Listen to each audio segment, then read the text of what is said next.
Nós iniciamos aqui uma série desde o domingo passado, chamada Encontros Transformadores com Jesus.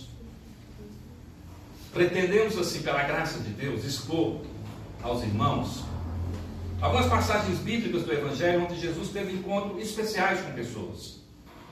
E cada encontro desse ficou marcado por uma transformação poderosa. Porque quem tem um encontro salvador com Jesus jamais pode retornar para sua casa do mesmo jeito que estava antes.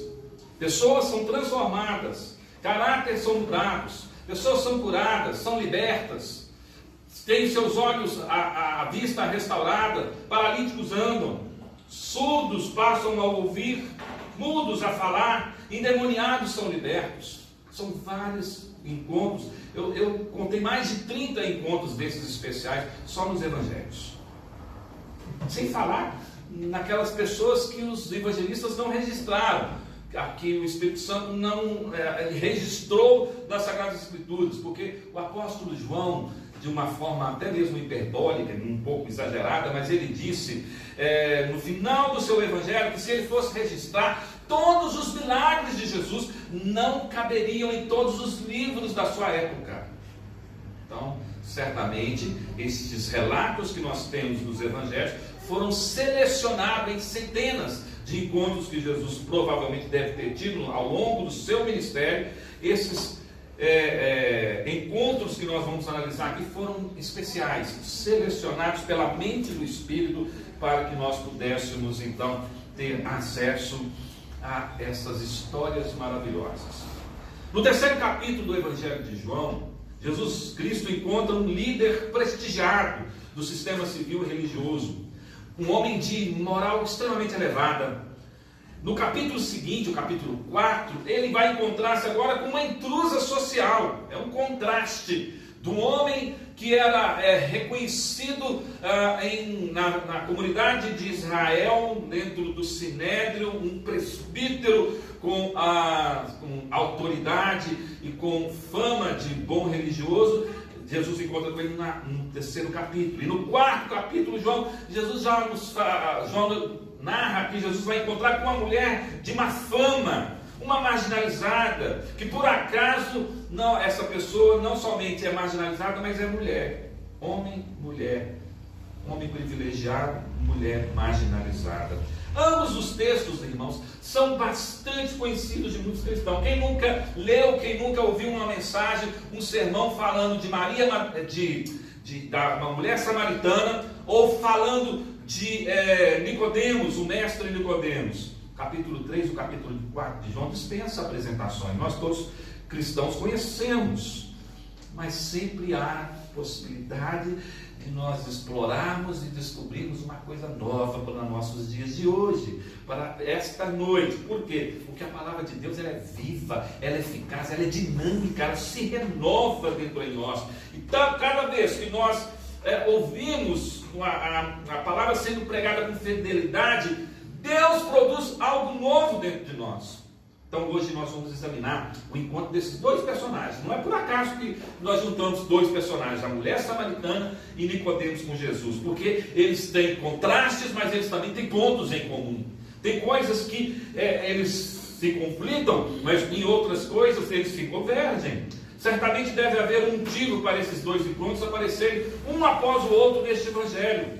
O autor, o apóstolo João, quer que os consideremos em conjunto. Vistos superficialmente ou separadamente, os dois personagens parecem muito diferentes.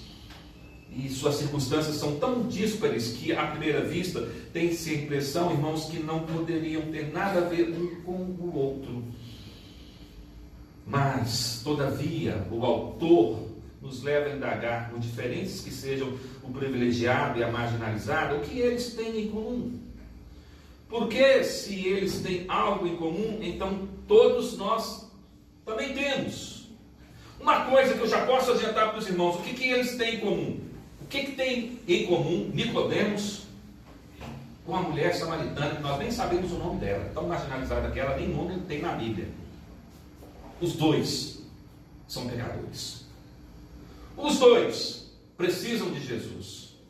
Os dois têm sérios problemas espirituais a serem resolvidos.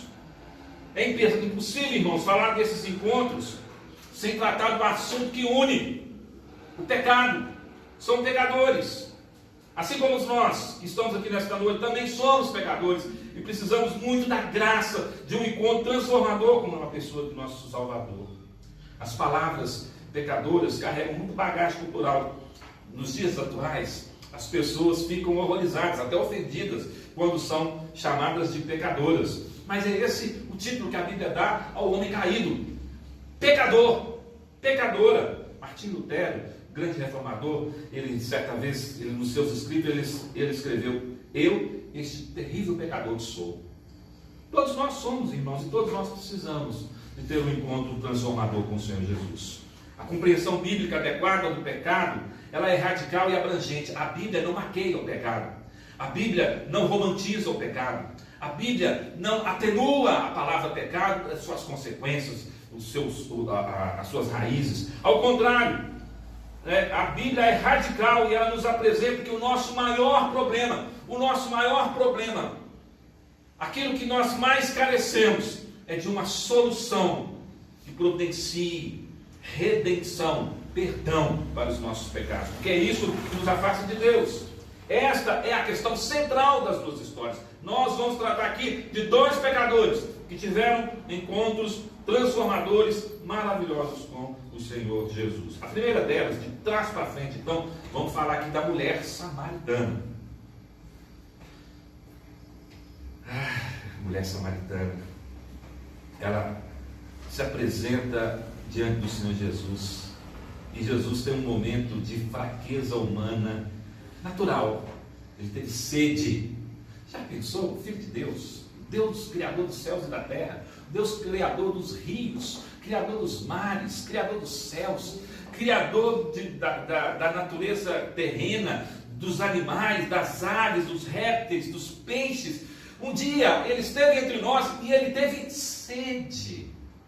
Tratemos então primeiro deste encontro da marginalizada, por causa dessa bendita sede de Jesus, iniciou-se ali uma conversa.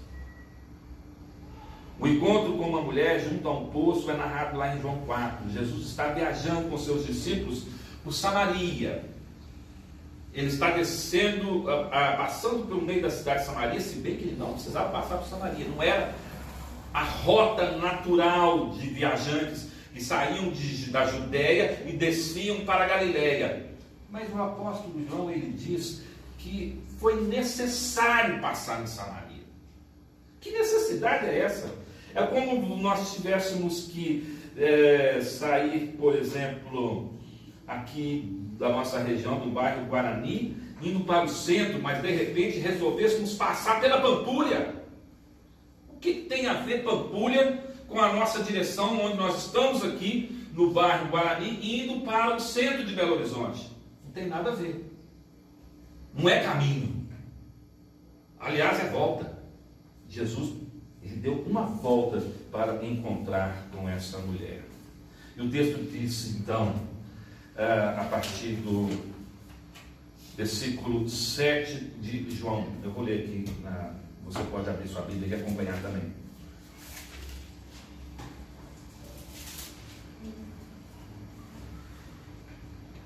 Nisto veio uma mulher samaritana tirar água.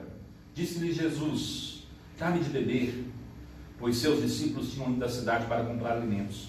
Então lhe disse a mulher samaritana: como sendo tu, judeu, pedes de beber a mim, que sou mulher samaritana? Porque os judeus não se dão com os samaritanos. Replicou-lhe Jesus: se conheceras o dom de Deus, e quem é o que te pede, dá-me de beber, tu lhe pedirias, e ele te daria água viva. Respondeu ela: Senhor, tu não tens com que tirar o poço, e o poço é fundo. Onde, pois, tens esta água viva? És tu, porventura, maior que Jacó, o nosso pai, que nos deu o poço, do qual ele mesmo bebeu, e bem assim seus filhos e seu gado? Afirmou-lhe Jesus: quem beber desta água tornará a ter sede. Aquele, porém, que beber da água que eu lhe der, nunca mais terá sede. Pelo contrário, a água que eu lhe der será nele uma fonte a jorrar para a vida eterna. Disse-lhe a mulher: Senhor, dá-me desta água, para que eu não mais tenha sede, nem precise vir aqui buscá-la.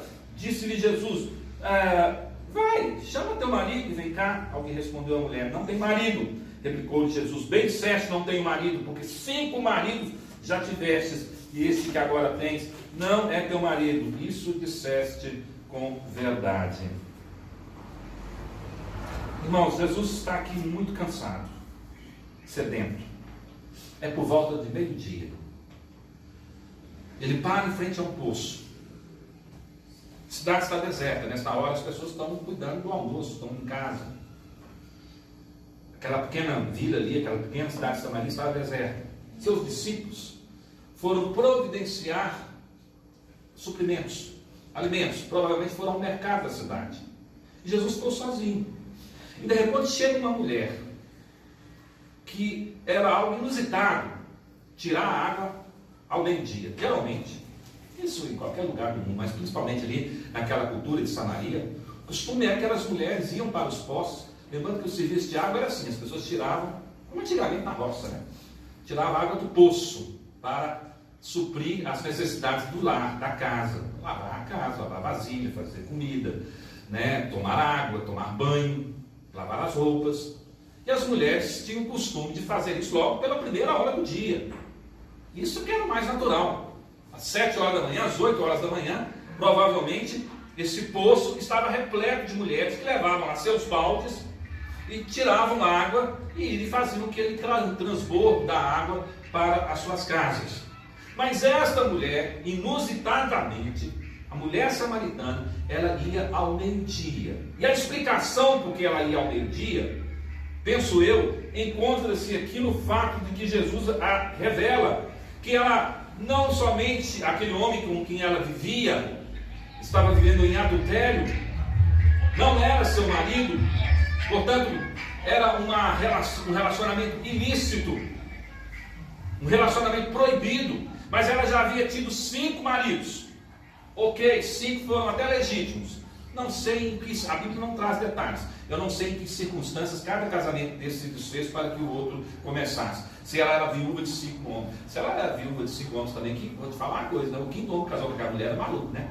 Porque ela já havia enterrado 4.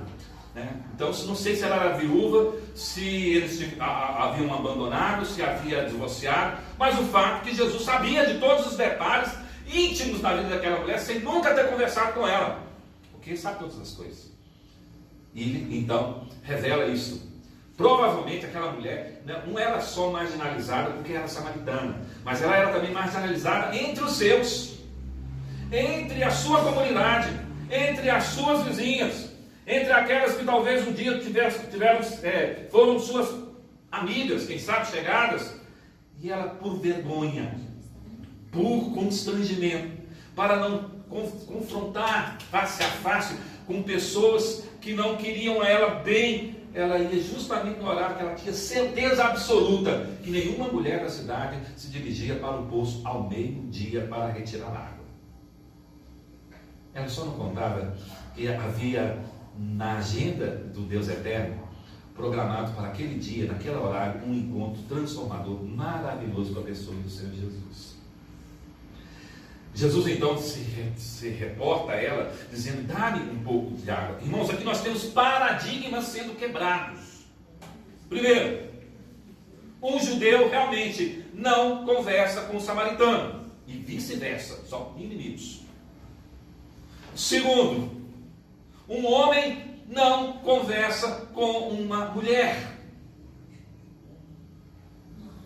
É indecoroso para a cultura e para os costumes da época. Terceiro, o mestre não conversa com pessoas de outra graduação de religiosidade diferente da sua. Então nós temos aqui Jesus quebrando paradigmas, tomando a iniciativa, porque se dependesse daquela mulher tomar a iniciativa, ela não tomaria. Essa é uma conversa provocada. Jesus provoca essa conversa. Tudo porque o nosso Redentor, ele teve sede. Deu vontade de tomar água ao meio-dia. Dá-me um pouco de água. Ela estava retirando, ele olha para ela, ele não tem uma caneca, ele não tem um balde para retirar, e ele fala: me dá um pouco dessa água. E ela percebeu, provavelmente pelas roupas, provavelmente pelo sotaque, provavelmente pelos trejeitos, que Jesus não era, primeiro que não era da cidade. Geralmente, irmãos, as cidades daquela época eram vilas, eram bairros muito pequenos. Então, geralmente, todo mundo conhecia todo mundo, igual a cidadezinha pequena de interior, todo mundo conhece todo mundo. E aquela mulher falou, esse é um forasteiro, esse é um peregrino. O senhor não é daqui. Pela maneira dele falar, pelo seu gestual, pelas roupas que ele vestia, percebeu-se logo que ele era judeu, que era a grande maioria da Palestina. Os samaritanos eram uma tribo muito pequena. E ela então questiona, como o Senhor, como tu, um judeu, pede beber a mim, que sou mulher samaritana. Judeus e samaritanos eram inimigos desde a época do exílio da Babilônia. No exílio da Babilônia, muitos judeus e também pessoas vindas de Samaria foram levadas cativas para o cativeiro babilônico. E ali elas se misturaram. Eu vou até um pouquinho antes, tanto no cativeiro que aconteceu na Assíria, quando as tribos do norte foram levadas cativas, e depois, séculos depois, aconteceu o cativeiro de Judá, onde Judá foi levado para a Babilônia. Houve uma mistura, uma miscigenação de pessoas.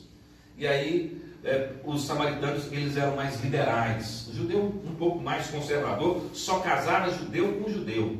Mas os samaritanos começaram a dar suas filhas e seus filhos para casarem com pessoas pagãs, de outra cultura e de outra religião. E houve uma miscigenação, uma mistura, que de certa forma, para os olhos do judeu, foi como uma traição às origens pactuais do povo de Deus. De fato foi.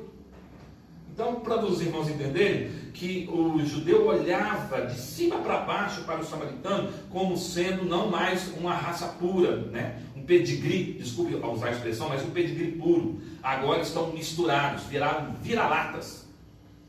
É uma raça sem definição. E o samaritano olhava para o judeu com rancor, com um certo ódio, porque via e recebia esse desprezo. Havia então esta animosidade entre eles. Jesus é aquele que quebra os paradigmas quando ele quer se encontrar conosco. Ele não está nem aí para essas convenções sociais ou para esses históricos culturais. Ele transporta, ele transcende todas estas coisas. Ele toma a iniciativa. Então, o primeiro aspecto impressionante dessa história é o movimento radical de Jesus dando início a esse diálogo. Não nos parece comum ver os dois conversando, mas deveríamos.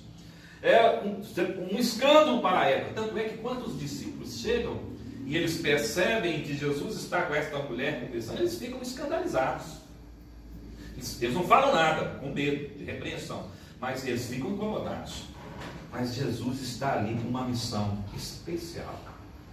E ele vai se apresentar àquela mulher. A mulher saída para buscar água ao meio-dia, justamente porque ela tinha vergonha de ser encontrada em público. O segundo aspecto interessante deste encontro é que, embora seja evidente que Jesus se mostra aberto e afetuoso para com a mulher, ainda assim ele a confronta. Quando ela levanta esse histórico cultural, social, esse histórico político, de que samaritanos e judeus não estão bem, Jesus então fala para ela: se conhecesses o dom de Deus, o presente, dom é presente, tá? Se você conhecesse o presente de Deus, e quem é que está aqui falando com você, você não sabe ainda quem está falando com você, mas se você conhecesse, dá-me um pouco de água, tu lhe pedirias, e ele que te daria água viva. E foi mais além. Jesus ainda responde para ela: quem beber desta água, ou seja, essa água natural que você está tirando, amanhã, meio-dia, você vai ter que tirar de novo. Depois da manhã, meio-dia, você vai ter que buscar esta água. Porque essa água, ela é finita, ela se acaba. Mas quem beber da água que eu lhe der, nunca mais terá sede. Jesus usou uma metáfora para falar sobre vida eterna. Água viva aqui é vida eterna. Quem eu der a vida eterna, terá para sempre a vida eterna. A vida que traz verdadeira satisfação. maior problema daquela mulher, meus irmãos, o pecado que estava oculto, enraizado no seu coração. Porque Jesus, ele revelou sintomas inicialmente, mas depois ele foi na raiz do problema. Os sintomas é que ela já havia tido 5 maridos. E o que agora vivia com ela não era seu marido, portanto estava vivendo em adultério. O sintoma é que aquela mulher buscava satisfação pessoal, talvez no sexo, ou talvez no status de estar casada com alguém. Ela precisava, como muitas mulheres nos dias de hoje também precisam, ou acham que precisam, porque precisar não precisa, mas acham que precisa de ter um marido, ou de ter um homem dentro de casa, ou de ter um companheiro, ou de ter um namorado, alguém que lhe dê sentido de vida. Isso acaba sendo idolatria. E toda forma de idolatria é pecado. A satisfação que ela tinha era externa. Eu só me sinto feliz, provavelmente ela pensava, eu só me sinto feliz se eu tiver um homem comigo. Por isso que ela não conseguia ficar viúva por muito tempo. Por isso que ela não conseguia ficar sozinha. E agora ela estava vivendo de mal a pior, da viuvez para o adultério deflagrado, porque o homem que estava vivendo com ela não era seu marido, provavelmente era marido de outra. E ela vivia numa situação de ilicitude. E Jesus, primeiro ele dá um diagnóstico mostrando os sintomas. O sintoma é que você tem muitos homens na sua vida. Mas existe por detrás disso, e essa é a maravilhosa graça do Evangelho, irmãos, é que o Evangelho, ele não vai atacar a conduta, primeiro ele ataca a raiz. A causa está no coração. Por que eu e você pecamos? Porque a causa está dentro do nosso coração. E isso é que precisa ser tratado. Qual é a causa daquela mulher ter tantos relacionamentos assim? Ela se sentia solitária. Ela se sentia infeliz. Ela não se sentia satisfeita. Ela buscava satisfação em outros. Ela achava que os homens poderiam dar sentido à sua vida. Não sabendo ela que o único sentido de vida que faz com que a gente seja feliz de fato é quando nós encontramos na pessoa de Jesus o nosso Salvador. Mas nesta tarde, nesse início de tarde, deste dia, que João nos narra no seu Evangelho, no capítulo 4, essa mulher terá, então, um encontro transformador, impactante. Jesus confronta com gentileza, com cavalheirismo, com amor. Ele confronta, ele não tem medo de tocar na profunda ferida daquela mulher. E ele disse, então, que ela está buscando da fonte errada. A satisfação de sua vida não virá dessas fontes que você tem buscado. Mas se eu te der a vida eterna, a água viva, vida eterna, dentro do seu interior, quer dizer, a satisfação não virá de fora, mas virá de dentro de você. Que coisa maravilhosa, irmãos!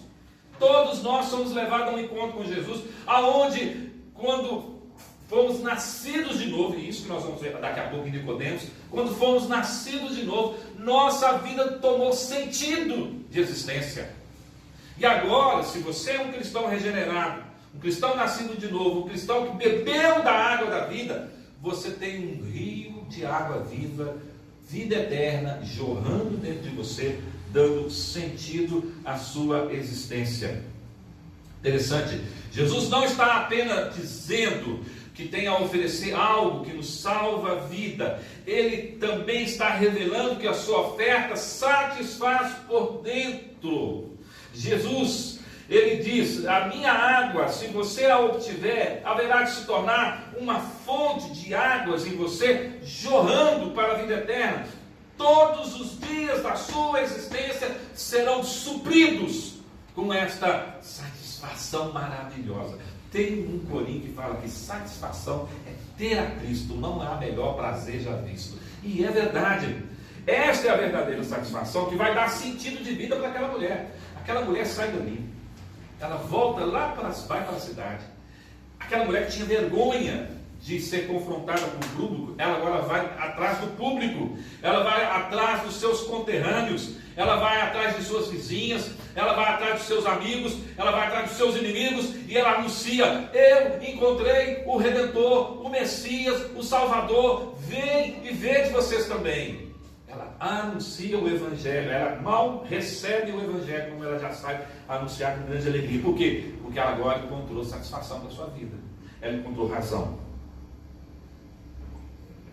Por isso eu te pergunto, o que te faz feliz? Dinheiro? Sexo? Casamento? Filhos? A moda? Fama? Sucesso?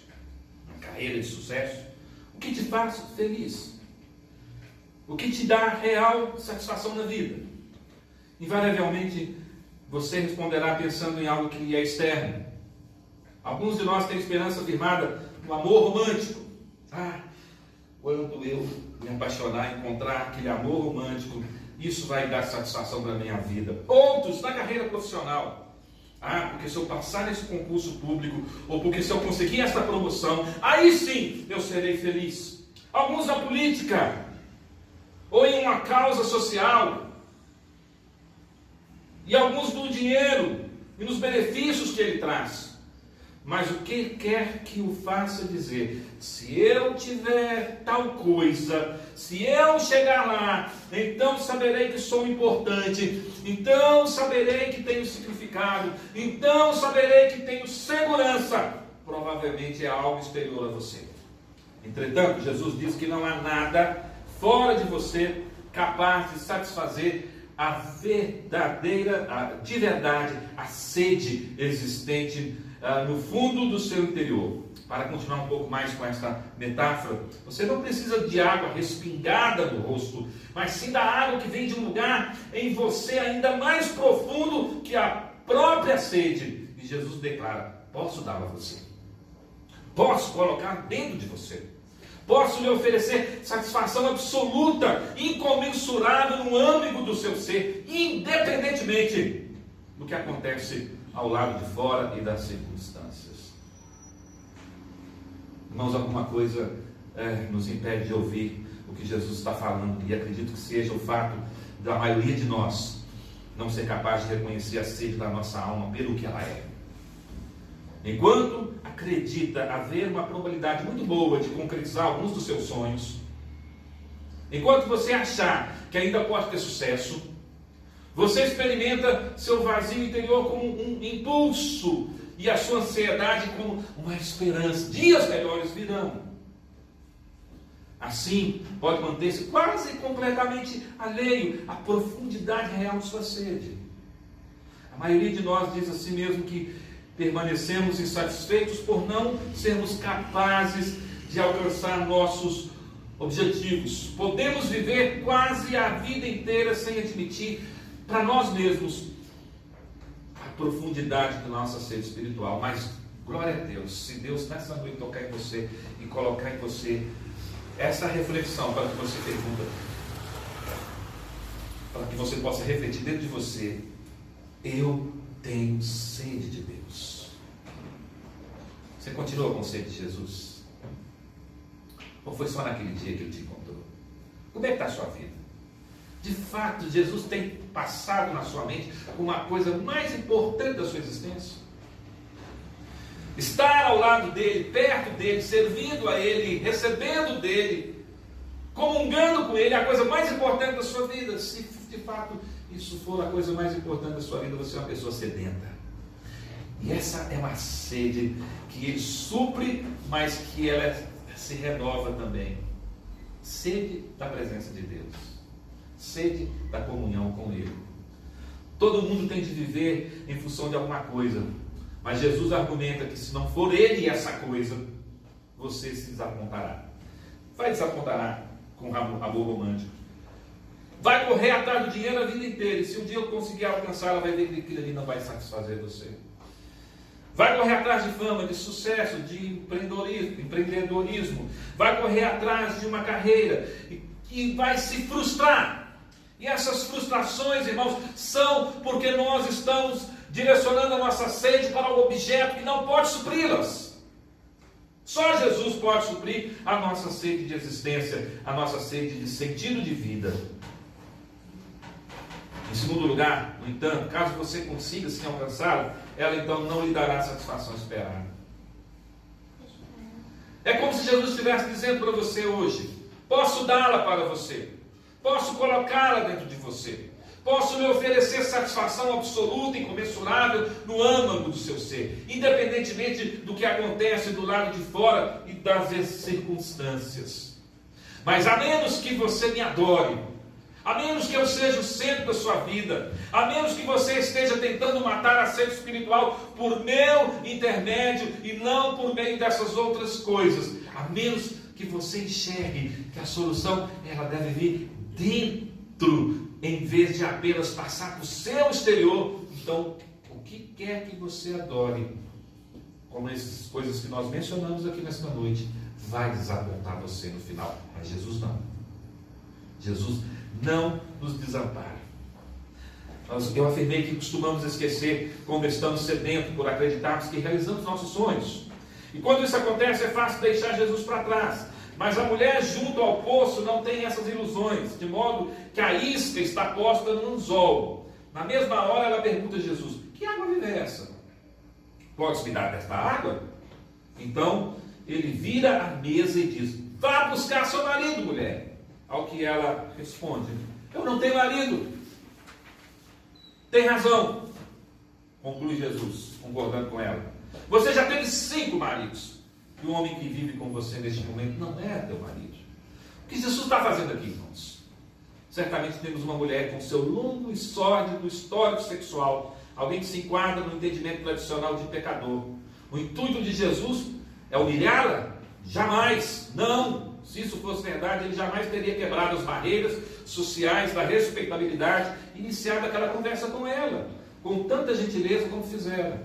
Porque de repente Jesus parece mudar o assunto radicalmente da busca pela água viva para a história da mulher com os homens. Por que ele... Parece uma coisa meio ilógica, né? Ele está com sede, pede sede, a mulher fala: não, você é judeu, eu sou samaritano, a gente não se dá bem, por que você está me pedindo água? Ele vira e fala: então vai buscar seu marido. Mudou de assunto. A resposta é: ele não está mudando de assunto, irmãos.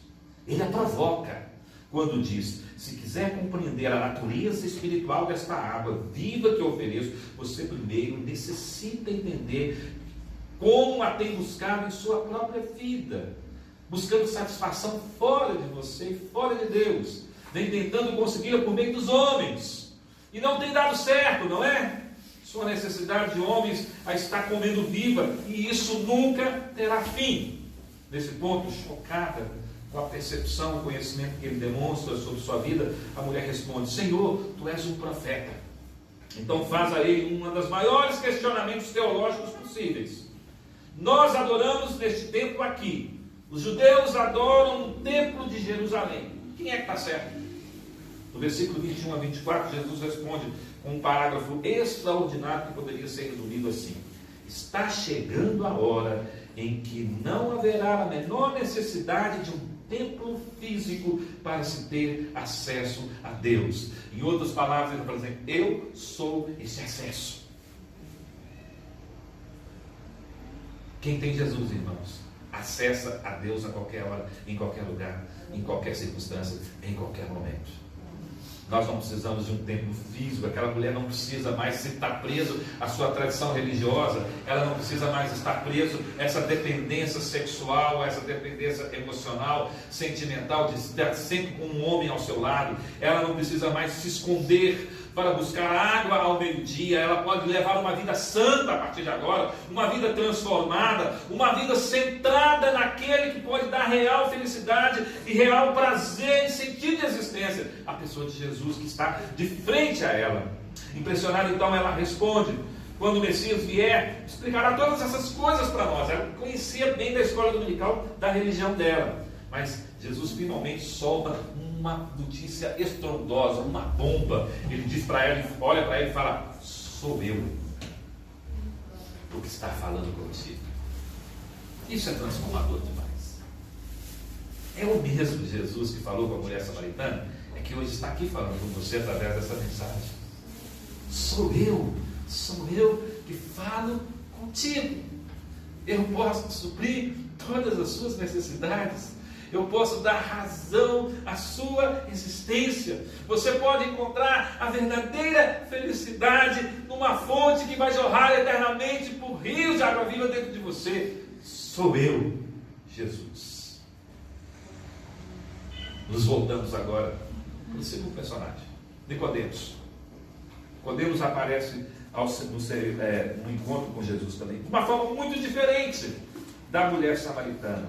Retornemos agora ao encontro que Jesus teve antes desse com a mulher marginalizada. E em João 3, ele se encontra com um homem muito importante, um fariseu, um líder religioso e civil. Diz o texto, lá em João capítulo 3,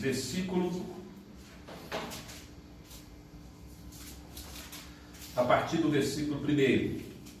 Havia entre os fariseus um homem chamado Nicodemos, autoridade entre os judeus. Ele foi encontrar-se de noite com Jesus e lhe disse: Rabi, mestre, sabemos que és mestre vindo de Deus, pois ninguém pode fazer os sinais que tu fazes se Deus não estiver nele. Jesus lhe respondeu: em verdade te digo que ninguém pode ver o reino de Deus se não nascer de novo. Você notou aqui que aqui acontece quase o oposto de como Jesus tratou a mulher junto ao poço? Porque Jesus continua dizendo para ele: em verdade te digo que ninguém pode ver o reino de Deus se não nascer de novo. Então ele perguntou a Nicodemos: como um homem velho pode nascer? Poderá entrar no ventre de sua mãe e nascer pela segunda vez? Jesus respondeu: em verdade te digo que se alguém não nascer da água e do Espírito, não poderá entrar no reino de Deus. O que é nascido da carne é carne, o que é nascido do Espírito é Espírito. Não admires que Deus te dizer: necessário vos é nascer de novo. Jesus aqui é curto e objetivo. Com a mulher samaritana, ele quebra paradigmas. Ele toma a iniciativa do diálogo. Ele provoca de forma sutil e doce, sem condenação, até confrontá-la com a questão do modo de vida que ela levava até então. Com Nicodemos, um pouco diferente. Aquela mulher foi buscar Jesus encontrou com Jesus ao meio-dia, porque ela fugia do público. Por isso ela ia buscar água naquele horário. E coincidentemente, mas não existe coincidência, e sim propósito, por propósito divino, aquele encontro estava agendado para o meio-dia. Com Nicodemos foi ao contrário. Ele foi no fim da noite, provavelmente lá para meia-noite, final da noite mesmo, encontrar-se com Jesus. Por quê? Porque ele sabia, pelo menos a fama de Jesus que corria naqueles primeiros dias, ele sabia que Jesus era uma pessoa especial. Mas ele não queria ser flagrado, ser visto ao lado de Jesus. Porque Jesus ainda estava sob olhares duvidosos dos principais líderes de Israel, olhavam Jesus com desdém. E ele fazia parte desse grupo. Ele era um presbítero, um ancião, fazia parte do Sinédrio, que é do Conselho Maioral dos Presbíteros de Israel, naqueles dias. Ele é um homem de posição, de status, reconhecido, honrado, respeitado, diferente daquela mulher marginalizada.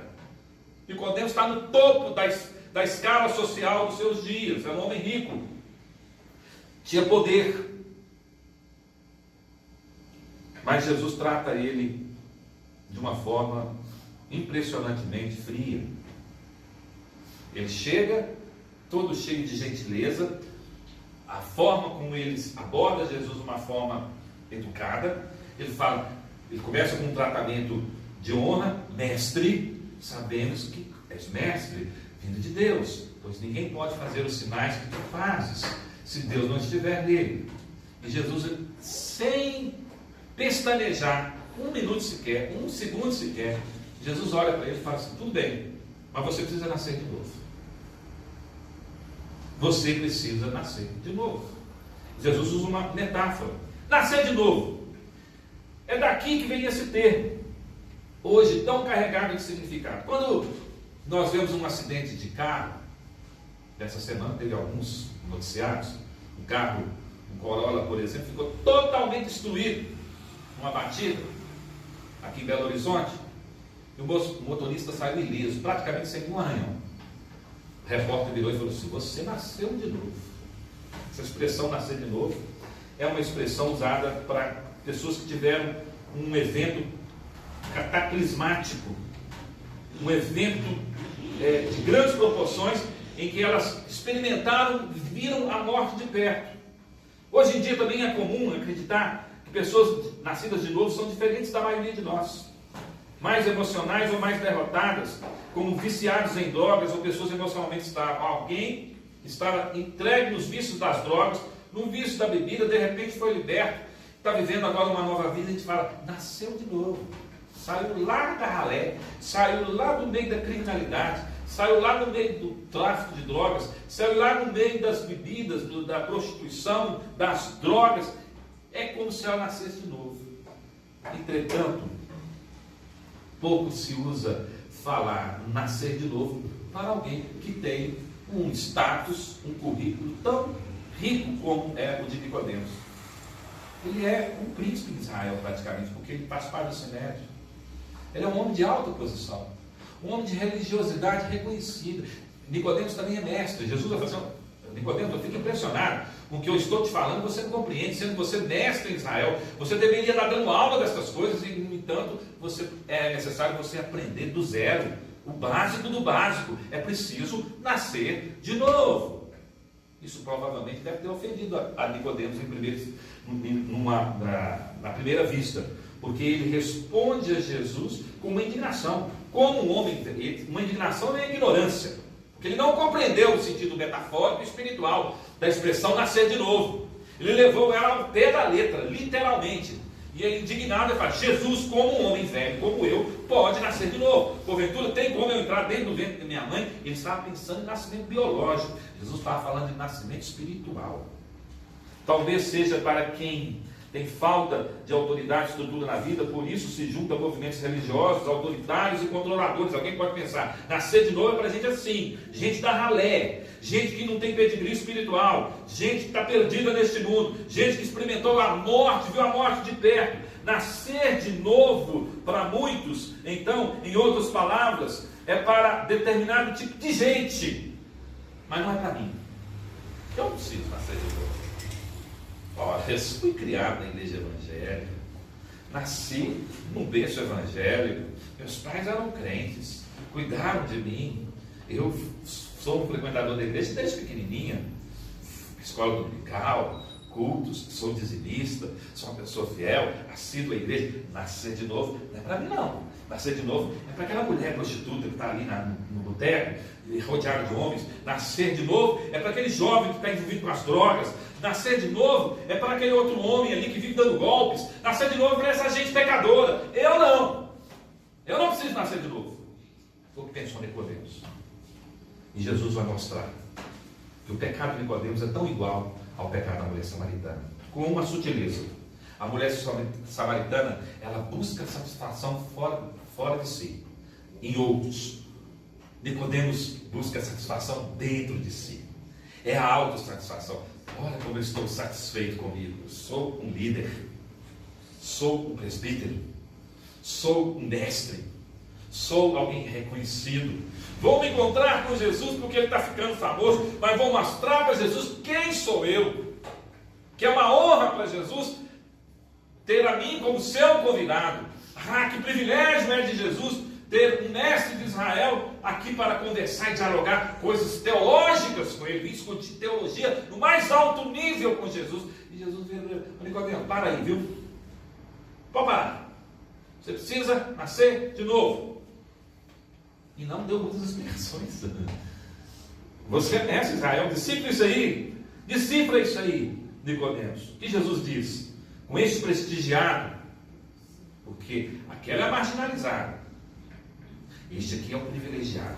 Com este privilegiado, ele emprega uma metáfora diferente da que usou com a marginalizada. Em vez de pressioná-lo por sua falta de satisfação, como na mulher, ele diz, posso lhe dar água. Pressiona pela sua autossatisfação presunçosa. Você deve nascer de novo. O que você precisou fazer? Jesus pergunta para nascer. Teve de dar duro para conquistar o privilégio de nascer? Como é que eu e você viemos a nascer?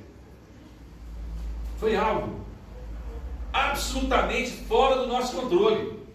Eu não escolhi o dia que eu ia nascer, eu não escolhi quem seriam meus pais, eu não escolhi o local que eu iria nascer. Eu sou totalmente passivo nesse processo de nascimento biológico, quanto mais no processo de nascimento espiritual também. O novo nascimento vem do alto. Quem dá é Deus. É Ele que opera. É Ele que faz com que o meu coração seja transformado em um novo coração. É Ele que tira o meu coração de carne, de pedra, um coração duro, um coração frio, um coração materialista, e Ele coloca no lugar um coração sensível, um coração espiritual, um coração regenerado, um coração capaz de crer, um coração capaz de arrepender, um coração capaz de adorar, um coração que passa a ter sede da sua companhia e da sua presença. Eis aí a resposta surpreendente que Jesus coloca diante de Nicodemos. Pecado, meus irmãos, é procurar a salvação em outra coisa que não seja Deus. A mulher samaritana procurava salvação nos relacionamentos que ela tinha com os homens. Nicodemos procurava salvação em si mesmo. Ele achava que ele se bastava. E se colocar no lugar de Deus, tornar-se o próprio Salvador e Senhor, é pecado. E ambos são pecadores. Eis a definição bíblica de pecado. A transgressão ao primeiro dos 10 mandamentos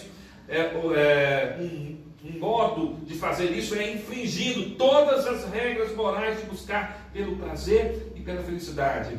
Como a mulher do poço, isso transforma o sexo, ou o dinheiro, ou o poder em uma espécie de salvação. Mas também existe a maneira religiosa de ser seu próprio Salvador e Senhor. Você pode ser uma pessoa extremamente religiosa e está errando o alvo. De repente você pode estar achando que você basta a você mesmo. Pastor, eu já sou uma pessoa salva. Você está querendo ensinar isso para mim? Foi orado aqui nesta noite, eu achei bacana orar desta forma, que é isso mesmo. Dá-nos um coração ensinável. Nós precisamos aprender, irmãos. Nós precisamos aprender que nós precisamos aprender.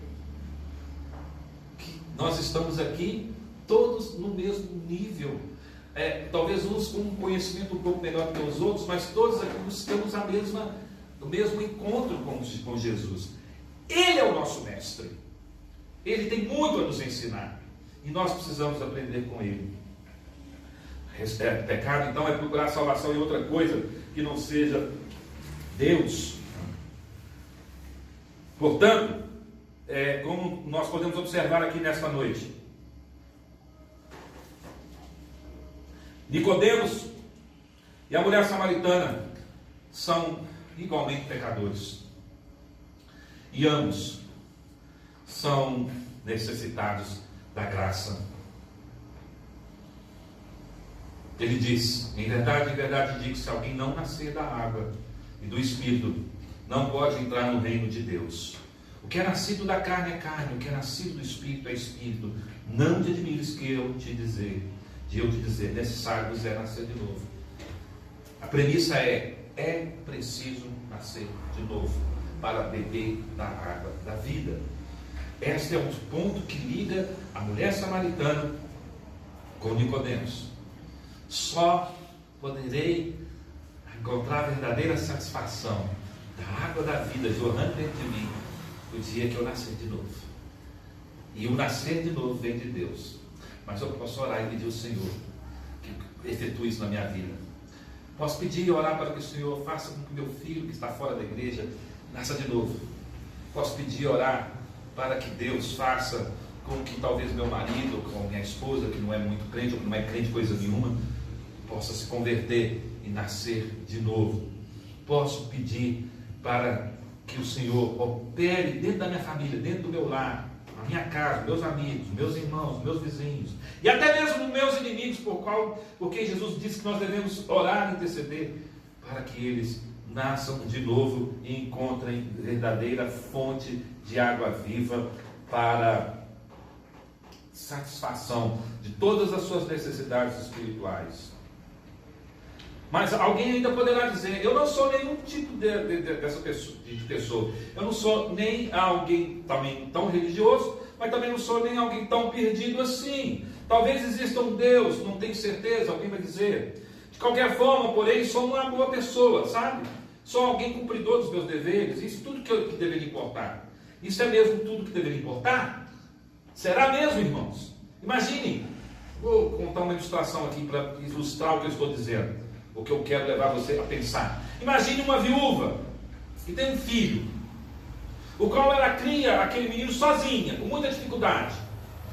Desde pequeno, ela luta, trabalha, economiza para que ele tenha uma boa escola e até uma boa universidade, com um grande sacrifício pessoal, uma viúva, pois são escassos os seus recursos. Enquanto tudo isso acontece, ela diz: filho, eu quero que você tenha uma vida correta, quero que sempre diga a verdade, que sempre trabalhe muito e cuide dos pobres. Depois de formado na faculdade, o rapaz parte para seguir sua profissão e vida, e nunca mais fala com a mãe, ou gasta algum tempo passando com ela.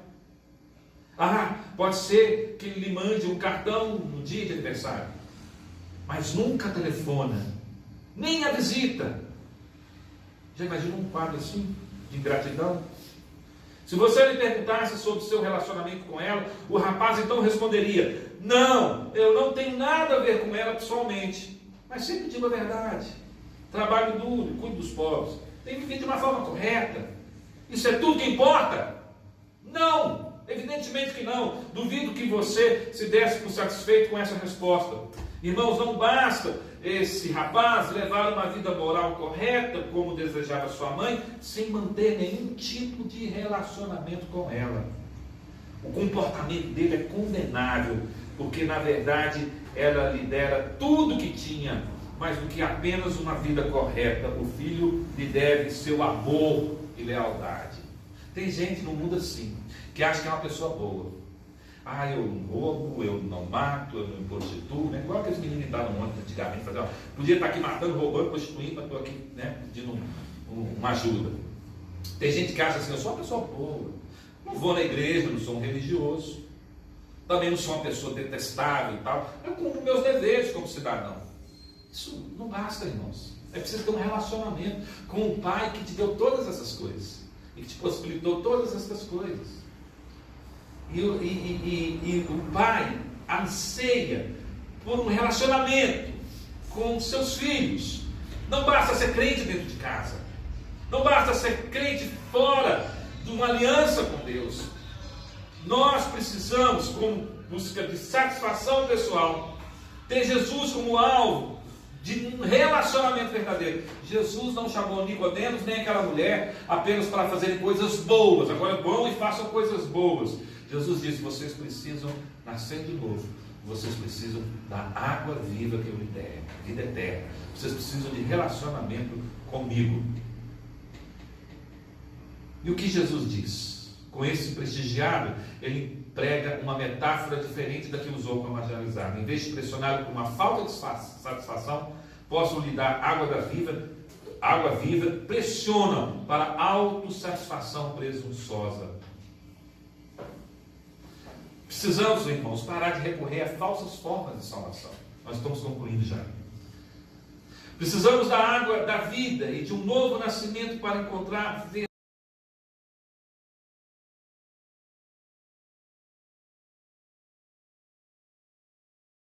verdadeira satisfação.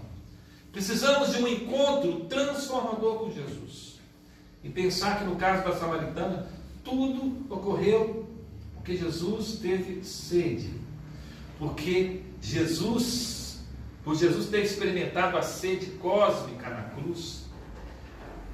Porque na cruz também, nos evangelhos aparece Jesus falando que tem sede 2 vezes somente. Esta primeira vez é com a mulher samaritana. E a segunda vez você vai lembrar, foi na cruz. Na cruz Jesus teve sede. Mas ali não era sede de água. Ali era sede de comunhão espiritual com seu Pai.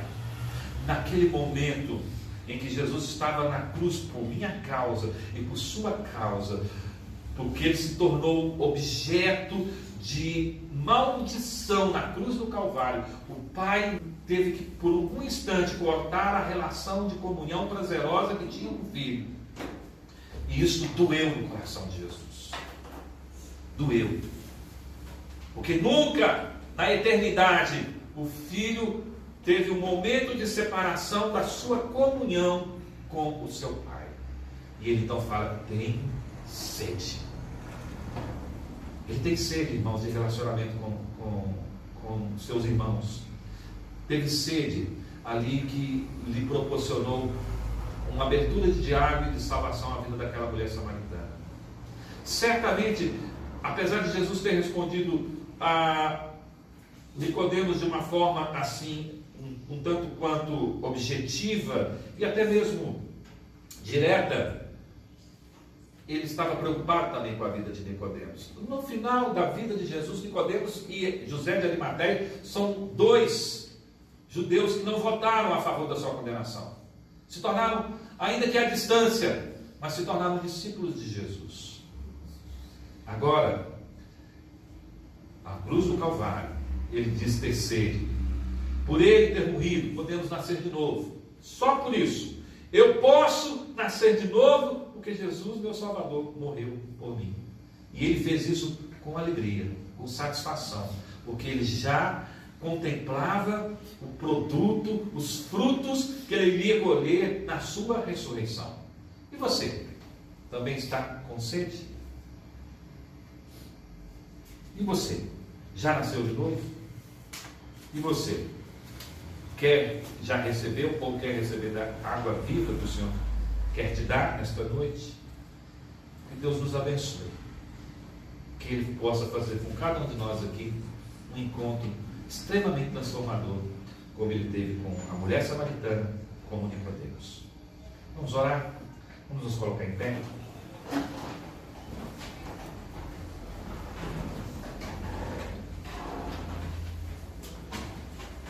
Santo Deus, eterno Pai, sela e aplica agora nos nossos corações aquilo que ouvimos e recebemos.